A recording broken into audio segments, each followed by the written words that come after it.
ETF index mutual funds నేర్చుకుని stock మార్కెట్లో రాణించాలనుకుంటున్నారా? వెంటనే ఈ నెంబర్కి కాల్ చేయండి.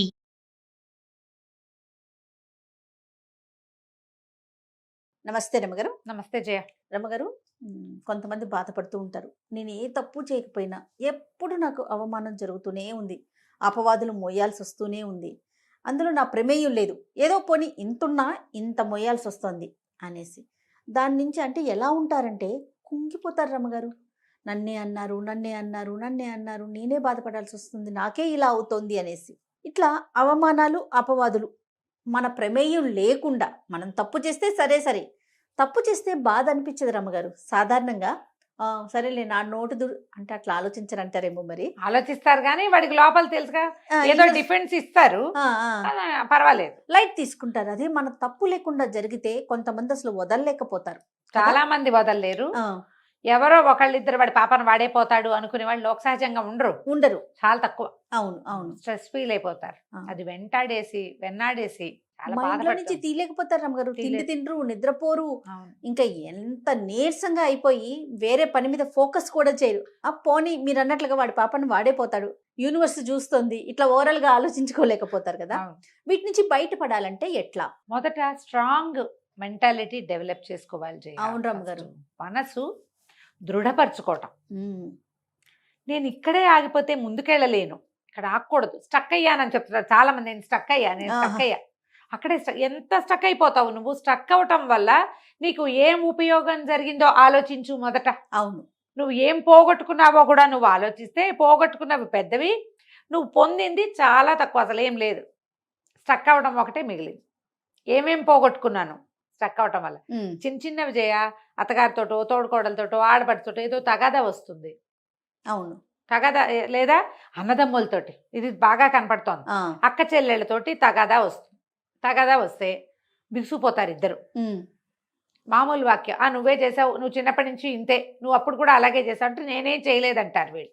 నేనేం చేయలే, అప్పుడు అలా జరిగిందంటే రెండో వాళ్ళు దాన్ని ఒప్పుకోరు. వాళ్ళేమో ఇదే ఏదో చేసేసిందని వాళ్ళు నమ్ముతారు.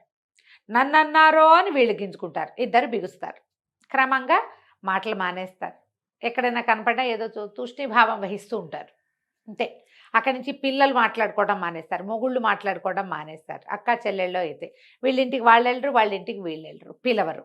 అయిందా పోనీ ఇలాగే ఉన్నాం.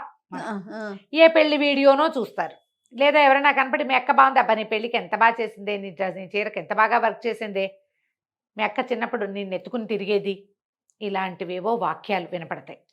గింజుకుపోతూ ఉంటారు లోపల. అక్క కావాలనిపిస్తుంది, అడగటానికి మళ్ళీ బాధ చాలా కావాలి. ఎందుకంటే నువ్వు స్ట్రక్ అయిన విషయం ఒకటి ఉంటే నువ్వు వాళ్ళ క్లోజ్నెస్ విషయాలు ఇన్నుంటాయి. మన పెళ్ళిళ్ళ వీడియోలు పాతవి ఇట్లా స్ట్రక్ అయిన వాళ్ళంతా మీ వీడియోలు తీసి చూసుకోండి ఒకసారి. నాకు మీరు ఈ మాట చెప్తుంటే నాకు బలగం సినిమా గుర్తొచ్చింది రమ్మగారు. గుర్తుందా? మూవీలో వాళ్ళ మేనత్త ఆవిడ గుర్తు చేస్తుంది, చిన్నప్పుడు ఎంత బాగా చూసుకున్నారు, మీ అన్నలు ఎలా చూసుకున్నారు, నువ్వేం చేస్తే వాళ్ళు ఏం చేస్తారు అనగానే వాళ్ళకి ఒకరికొక క్యారెక్టర్స్ కి కళ్ళల్లో నుంచి నీళ్ళు వచ్చేస్తా ఉంటాయి. చెప్తుంటే నాకు కూడా అలాగే అనిపిస్తుంది. ఎంత నాస్టాల్జిక్ గా ఉంటుందో. ఒక్కసారి మన పెళ్ళప్పుడు, మన చిన్నప్పుడు, మన స్కూల్కి వెళ్ళేటప్పుడు అక్కతో తగాదాలు వచ్చినవి ఎన్నున్నాయో, అక్క మనని బాగా చూసుకుంది కొన్ని వందలు ఉంటాయి. ఈ తగాదాన్ని పట్టుకుని ఇక్కడ స్ట్రక్ అయ్యి మనం దాన్ని వదిలిపెట్టేస్తాం. అవును, ముందుకెళ్ళలేకపోతాం. అవునండి, వెనక్కి వెళ్ళండి. వెనక్కి వెళ్ళమంటారు. వెనక్కి వెళ్ళి వాళ్ళతోటి మనకున్న ఇవి అన్ని జ్ఞాపకాలు, వాళ్ళతో మనకున్న అనుబంధం, వాళ్ళు మనకి ఏ విషయాల్లో సహాయం చేశారంటే బెస్ట్ పార్ట్ ఆలోచించండి, వర్స్ట్ పార్ట్ వదిలిపెట్టాలి. అక్కడే కదా మనం స్టక్ అయ్యాము. వర్స్ట్ పార్ట్ ఎన్ని ఉంటాయి రమ్మగారు? తక్కువ ఉంటాయి. ఇప్పుడు మనం ఎక్కడ స్టక్ అవుతాం? వర్స్ట్ పార్ట్ లోనే అక్కడ ఆగిపోతాం. ఎక్కడో ఒక దౌర్భాగ్య క్షణంలో మనకి వాళ్ళకి తగాదా వస్తుంది, అంతే. వాళ్ళకి మంచిది కాదు, మనకి మంచిది కాదమ్మా. కానీ ఇక్కడ ఇంకొక విషయం రమ్మగారు, ఈ వెనక్కి వెళ్ళటం అనేది తను వెళ్ళినప్పుడు నేను ఎందుకు వెళ్ళాలి అని ఆలోచన వస్తుంది. అందుకని మనం ఇద్దరికి చెప్తున్నాం, ఇది ఎవరో ఒకళ్ళకి చెప్పట్లేదుగా. ఇద్దరు ఆలోచించాలి. ఒకవేళ వీళ్ళకి సయోధ్య కుదర్చాలని ఎవరైనా భావిస్తే వాళ్ళు ఈ వెనకాల విషయాలు ఇద్దరికి గుర్తు చేస్తే ఆటోమేటిక్గా సర్దుకుంటుందమ్మా. ఇందులో పెద్ద పెద్ద తీవ్రమైనవి వ్యవహారాలంటే ఏదైనా ఎక్స్ట్రా మ్యారిటల్ అఫైర్స్, ఆస్తి పంపకాలు, అక్కడ కొంచెం కష్టమమ్మా.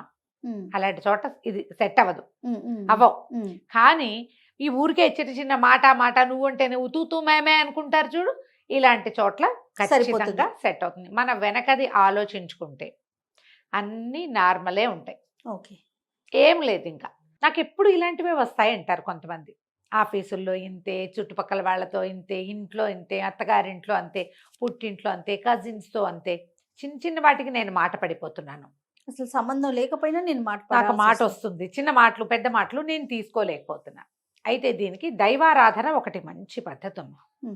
ఇందులో ఈ దైవాలలో ఇద్దరు దైవాలని మనం ప్రార్థించవచ్చు.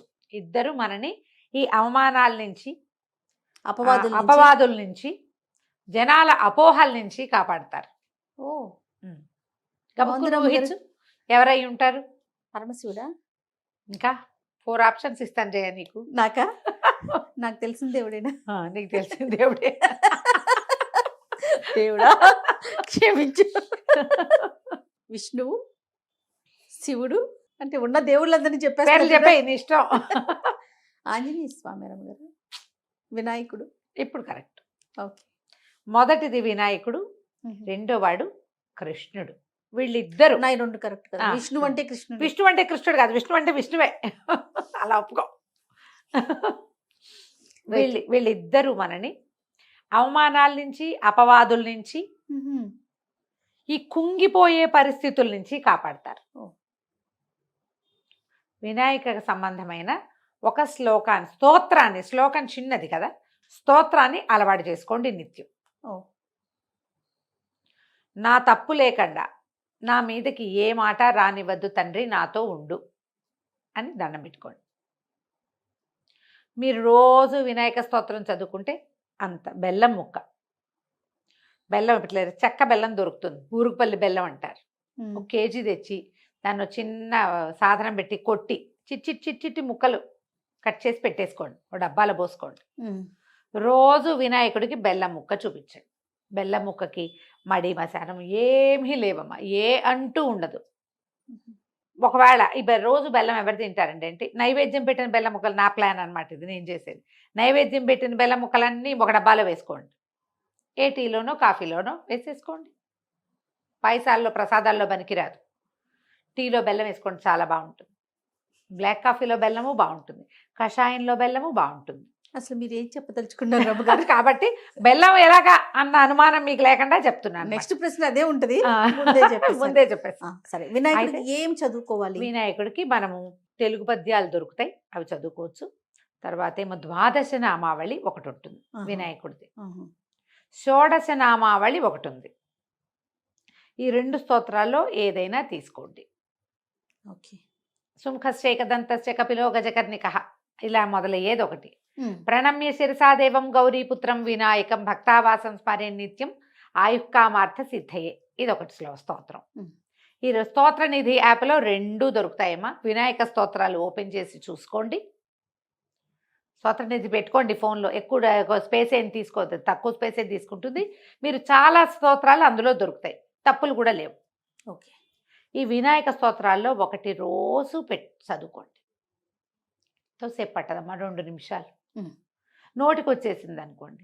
మరి ఇవి రెండింటిని మనము విష్ణు సహస్రనామం చదువుకున్న దాంట్లోనే ప్రణమ్య శిరసా దేవం గౌరీపుత్రం వినాయకం భక్తావాసం స్మరే నిత్యం ఆయుఃకామార్థ సిద్ధయే, ఇంతే. చూడు ఎంత బాగుందో. ఇదే ఫ్లోలో చదువుకోవచ్చు. ఈ ఫ్లోలో మిగిలిన అన్ని పదాలని, అందులో పెద్ద పెద్ద సమాసాలు అవి లేవు. ఇంత కూడా మా వల్ల కాదండి, నేను చేయలేను ఇంత. ఇంకా ఈజీ చెప్పండి అంటే, రోజు శుక్లాంబరధరము అగజానన పద్మార్కము చదువుకోండి. ఈ 2 అందరికీ వస్తాయి కదా. పిల్లలకి మనం మొదట నేర్పించేదే అవును వినాయక స్తుతి. ఈ 2 శ్లోకాలు పెట్టుకోండి.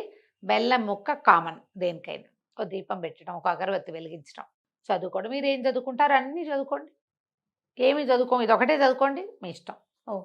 దీని తర్వాత వాడు కృష్ణుడికి సంబంధించిన ఏదైనా ఒక స్తోత్రం తీసుకోండి. మా భాగవతంలో ధ్రువుడికి నారదుడు ఉపదేశించినది ఓం నమో భగవతే వాసుదేవాయ కనపడుతుంది క్లియర్గా. ఎవరైనా పురోహితుడు మన ఇంటికి వచ్చేవాళ్ళు ఉంటే వాసుదేవ మంత్రం ఉపదేశించండి గురుగారు అని ఉపదేశం పుచ్చుకోవచ్చు. లేరు, మనమే ఓం నమో భగవతే వాసుదేవాయ చెప్పుకోవచ్చు. రమ్మగారు, ఎప్పుడు నేను ఒకటి ఈ విషయం అడుగుదాం అనుకుంటున్నాను. మనం చదువుకునే దానికి అదే మంత్రం గురువు ఉపదేశించిన దానికి తేడా ఏముంటుందండి? చాలా ఉంటుంది జయ. ఒక గురువు దగ్గర నేను ఉపదేశం తీసుకున్నాను ఈ మంత్రం అని చెప్తూ ఉపదేశం ఉంటారు. తీసుకుంటే ఉపదేశం వల్ల ఏమవుతుంది, గురు ఉపదేశం వల్ల సరైన దారిలో నడుస్తాం మొదటిది. మ్హూ. ఏం చేయాలి ఏం చేయకూడదు అనే క్లారిటీ ఉంటుంది రెండోది. మూడోది, నువ్వేదైనా పొరపాటు చేస్తే నిన్ను దిద్దుతాడు గురువు. నీవేదైనా తప్పు చేస్తే నీకు ఉపదేశించిన గురువుదే ఆ తప్పు, కానీ నీ తప్పు కాదు. నువ్వు తప్పు చదువుతుంటే నీ కరెక్టే నీ వరకు. ఆ తప్పుల మోత గురువు తీసుకుంటాడు. మనం చీకటిగా ఉంది జయ, ఎక్కడికో వెళ్తున్నాం, లైట్ లేవు, దారి తెలీదు, కళ్ళు పొడుచుకున్న కానరాంది చీకటి. ఈ చీకట్లో ఎట్లా అట్లా అట్లా అట్లా తడువుకుంటూ వెళ్ళినా వెళ్తావు నువ్వు, అక్కడికి అడంగు చేరతావు ఎప్పటికో ఒకప్పటికి. ఎవరైనా మన చేయి పుచ్చుకున్నారు, మన ముందు నడుస్తున్నారు, మన చెయ్యి పుచ్చుకుని చెయ్యి వెనక్కి చెయ్యి అందించి నడుస్తున్నారు, అతనిలోంచి ఒక కాంతి వస్తావు. ఆ కాంతిలో నువ్వు నడిచి వెళ్ళిపోతావు చూడు, సులువుగా. ఏది ఈజీ ఇదే అదే. అంతేకా, పట్టుకుని నడిపిస్తేనే కదా సులువుగా వెళ్ళిపోతాం. ఒకవేళ నిన్ను గోతలో దింపాడు అనుకో ఆయన, ఆ ముందు తీసుకెళ్ళేవాడు, నీ తప్పు కాదు, గోతలో దిగిన తప్పేం ఉండదు నీకు, గురువుది తప్పు అవుతుంది. ఇప్పుడు అందుకని ఆధ్యాత్మిక గురువు అనేది మనం ఎప్పుడు చెప్పుకుంటాము, ఎవరైనా గట్టిగా ఈ మంత్రాల్ని దీంట్లో ఉన్నవాళ్ళు, ఉపదేశం ఇవ్వగలిగే అర్హత ఉన్నవాళ్ళు, వాళ్ళు కూడా ఆ అర్హత ఉన్న గొప్పవాళ్ళు కూడా అందరికీ ఇచ్చేయరు. ఎవరు దీనికి తగిన వాళ్ళో పాత్రత చూసి చేసుకోగలిగే దాన్ని చూసే ఇస్తారు. అందుకని యూట్యూబ్ గురువులు అనుకోకండి, మామూలుగా చెప్తాను. నేను చెప్పినా కూడా అంతే, నన్ను గురువుగా అనుకోకండి అమ్మా. మంచి మాట చెప్పడానికి, మంత్రానికి మనం పనికిరం, శ్లోకానికి పనికొస్తాం. ఈ శ్లోకం చదువుకోండి అని చెప్పచ్చు. మంత్రము డిఫరెంట్ ఫ్రమ్ శ్లోకం సార్వజనీయమైంది, చదువుకోవచ్చు అందరూ. మంత్రం అట్లా కాదు, వచ్చే పవర్ హౌస్ అది. ఇక్కడ కూడా అంతే, మీరు చదువుకోదలుచుకుంటే ఓం నమో భగవతే వాసుదేవాయ చదువుకోండి. లేదు మీకు వచ్చు, చక్కగా కృష్ణాష్టకం చదువుకోండి. కృష్ణ నాతో ఉండు తండ్రి, నన్ను తీసుకెళ్ళు సరిగ్గా, నాకు ఏ ఇబ్బందులు రానివ్వద్దు, నాతో ఉండు. నువ్వు మీతో ఎప్పుడు ఉంటాడు, ఎవరైనా మనతో ఎప్పుడు ఉంటారు జయ, మనం ఉంచుకుంటే కాదు, అంతేగా ఉంచుకోవాలి. ఇప్పుడు పిలవాలి, మనం పిలిస్తే వస్తాడు, ఉంచుకోవాలి. కృష్ణుడు పిలిస్తే గాని రాడమ్మా. అసలు విష్ణుతత్వమే పిలిస్తే గాని రాని తత్వం. చాలా పిలవాలి, పిలిచేదాకా రాడు. మనం అదే చూస్తాం కదా, ఏమిటి గజేంద్ర మోక్షంలో వాడు ఫైట్ చేసి చేసి చేసి చేసి చేసి దుంప తెంచుకున్న నాళ్ళు రాలేదు. ప్రాణాలు ఠావులు తప్పుతున్నాయి, తండ్రి నువ్వెవరో నాకు తెలీదు, రావవే వరద, కావే ఈశ్వర అని పిలిచాడు. అప్పుడు రావే వరద అని పిలిచాడు.